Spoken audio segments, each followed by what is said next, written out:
Taylor and Henri fuel. अब हम second part को स्टार्ट करते हैं, starting with the difference between F W Taylor and Henri Fayol. तो फर्स्ट डिफरेंस क्या था? Known for, he is known as father of scientific management. F W Taylor ने हमें साइंटिफिक प्रिंसिपल्स दिए थे, इसलिए हम इन्हें किस नाम से जानते हैं? Father of scientific management. And Henri Fayol, he is known as father of management. 14 general principles हमने पढ़े थे, हेनरी फ्यूल ने जो हमको दिए थे, तो इनको क्या बोला जाता है? Father of modern management. Next, career, he started his career as an apprentice machinist. F W Taylor ने अपना करियर कैसे स्टार्ट किया था?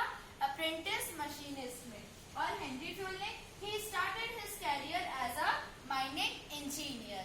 Next, study, Taylor studied management in America. F W Taylor ने मेनली मैनेजमेंट के बारे में कहाँ स्टडी किया था?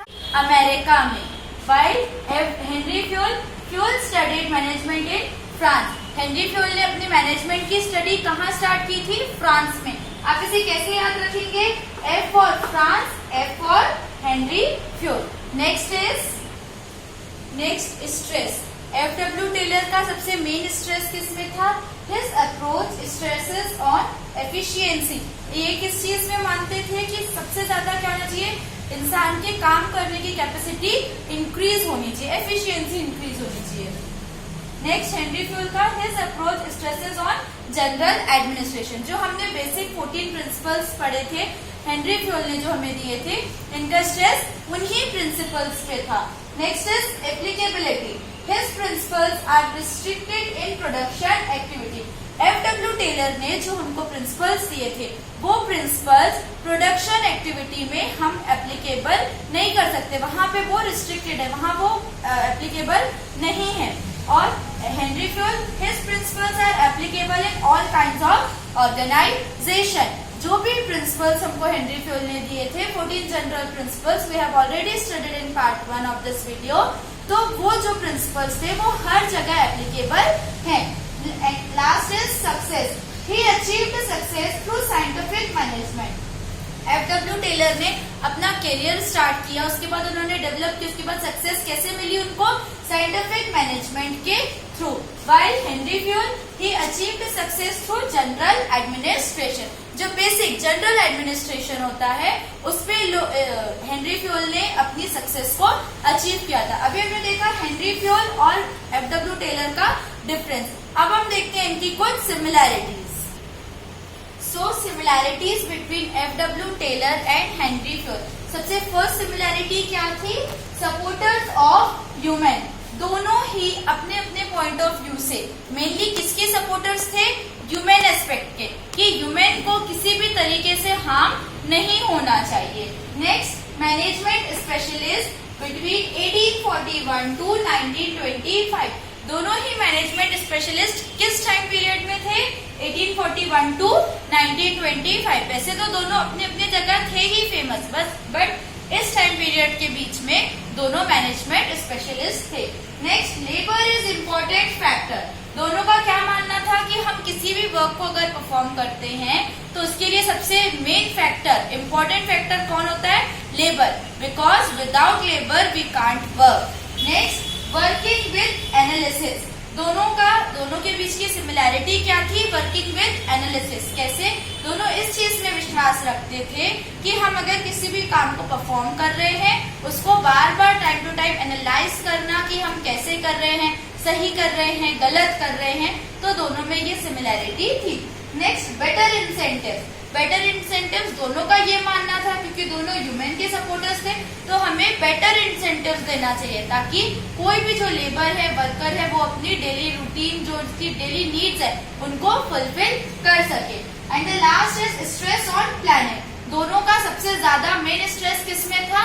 प्लानिंग पे, कि हम अगर किसी भी काम को परफॉर्म कर रहे हैं तो विदाउट प्लानिंग नहीं होना चाहिए। सबसे फर्स्ट स्टेप होना चाहिए हमारा प्लानिंग एंड प्रीडिटरमाइंड ऑब्जेक्टिव्स। अब इस चैप्टर का हम लास्ट टॉपिक देख लेते हैं, the difference between time study and motion study. Difference between time study and motion study is object. Its object is to study how much time a labour takes to perform work. Time study का सबसे main objective क्या होता है कि कि कोई भी labour किसी वर्क को परफॉर्म करने के लिए कितना टाइम लेता है। मोशन स्टडी में its object is to study ideal way of doing a work. Motion study का ऑब्जेक्ट क्या होता है कि उसको काम करने का जो तरीका है, जो लेबर का काम करने का तरीका, वो आइडियल वे क्या है, कि वो टाइम वेस्ट तो नहीं कर रहा है, सही तरीके से काम कर रहा है कि नहीं कर रहा है, उसके वे को देखना। Next, priority. Time study is done first. हम मोशन तो बाद में देखेंगे ना, सबसे पहले तो हम ये देखेंगे कि बंदा काम को कितनी देर में कर रहा है, तो टाइम स्टडी पहले की जाती है। It is done after time study. Motion study time study के बाद की जाती है। Material. Material used is stop watch. आप टाइम स्टडी को किसमें मेजर करेंगे? स्टॉप वॉच में। तो टाइम स्टडी के लिए जो मटेरियल यूज होता है वो क्या होता है? Stop watch. And motion study में मटेरियल यूज्ड इज कैमरा। हम किसी भी पर्सन के मोशंस को देखेंगे तो किसमें मेजर करेंगे, किसमें देखेंगे? कैमरास में। Next is measurement. Time study it is measured in hours, day and year. हम टाइम को किसमें मेजर करते हैं? आवर्स, कितने घंटे, कितने दिन, कितने सालों में कोई भी चीज को हमने परफॉर्म किया। एंड मोशन स्टडी में in it ideal way of work is measured, कि जो लेबर है उसका आइडियल वे ऑफ वर्किंग क्या है, उसका काम करने का तरीका क्या है, ये मेजर किया जाता है। Main purpose, its main purpose is to increase the efficiency of labour. Time study का मेन पर्पस क्या है? कि जो हमारे पास लेबर, हमारे वर्कर्स हैं, उनकी एफिशिएंसी को इंक्रीज करना, उनके काम करने के तरीके, काम करने की कैपेसिटी को इंक्रीज करना। मोशन स्टडी में its main purpose is to minimise the movements of labours, कि जो भी हमारे लेबर्स, हमारे वर्कर्स हैं, वो किसी भी काम को परफॉर्म करने के लिए जो मूवमेंट्स एक्स्ट्रा लेते हैं उनको कम करना। इसमें इसका पर्पस समझने के लिए आप मेरा एग्जांपल ले सकते हैं। टाइम स्टडी में क्या मेजर करना कि कम समय में ज्यादा से ज्यादा समझा पाऊँ आपको, मतलब मेरी जो कैपेसिटी है वो ज्यादा, जैसे मैं आपको 2 घंटे में कोई चीज एक्सप्लेन करी तो मैं 2.5 घंटा भी एक्सप्लेन कर सकूं। और मोशन स्टडी में जो भी मैंने थोड़ा सा एक्स्ट्रा लेक्चर्स दिए, एक्स्ट्रा मूवमेंट्स लिए, उनको कम करना, मिनिमाइज करना। तो आगे क्या था? टाइम स्टडी और मोशन स्टडी का डिफरेंस। तो स्टूडेंट्स, यहाँ पे अभी तक जितना भी पोर्शन हमने कंप्लीट किया वो है चैप्टर 2 का। Next we will meet with chapter 3। आपको कोई भी क्वेरीज हो आप मुझे कमेंट सेक्शन में कमेंट कीजिए, I will solve out them. Thank you for watching my videos.